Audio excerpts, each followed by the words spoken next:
guys, welcome to Cyprus. Thank you. Tell us about your upcoming album, Group Therapy.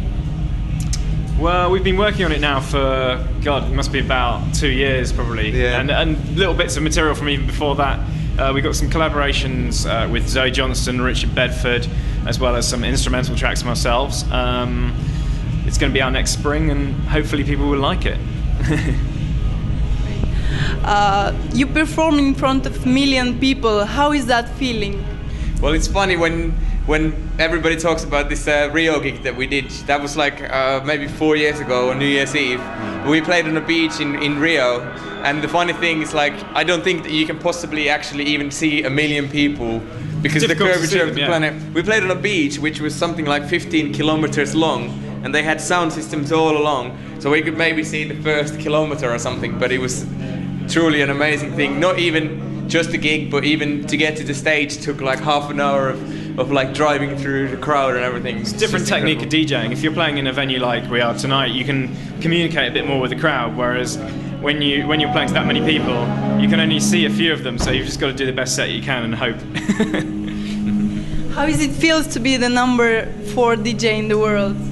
Well, you know, all these DJ mag lists are all great and everything, but on the other hand, you know, the most important thing for us is that we can, you know, come and play in any venue around the world and people come and see us. That's what's important to us, and that, you know, we make the music we believe in. So if people vote for us in those polls, it's great. But, you know, to be honest, it doesn't feel much different because you just do what you do anyway and get on with your passions. And so, guys, what inspires you?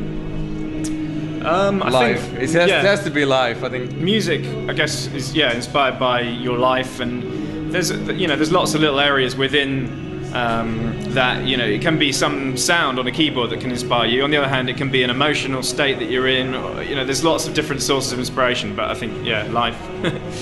Yeah, and I think, you know, we're living such sort of full-on lives. You know, we've all got like family lives at home. Then we're like a lot thrown at us. Yeah, we've been sort of thrown all around the planet in little aluminium tubes, and and we're meeting a lot of people. And I think, for me personally, also a lot of the stories that we hear from people and how the music is such an important part in people's lives really gives more meaning to what we're trying to do. And we've heard a lot of amazing stories of you know, people who have gone through some really hard times, and the music's really helped them through those difficult times. And I think for me as a musician, that really is a real source of inspiration and kind of drives my sort of enthusiasm to make more.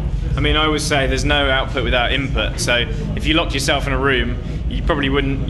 Up to a point, you'd come up with something, but you'd feel uninspired after a while, maybe. And you know, you need to keep stimulated from other things in order to come up with good music, I think. And that can be traveling or other music or relationships, whatever. Yeah. So, what would you wish for yourself and for the world in 2011?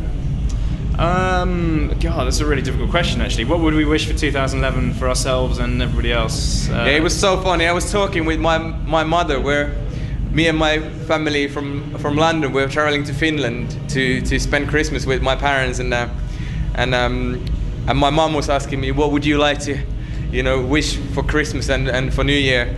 And I said, well, we're hoping that we can make it to Finland, and also world peace might be a nice thing, but you know, world peace is probably the easy one. Getting to Finland might not, knowing our schedules and everything. But yeah, I think maybe seeing our families a bit more often. That's what we hope for 2011. Great, guys, thank you so much.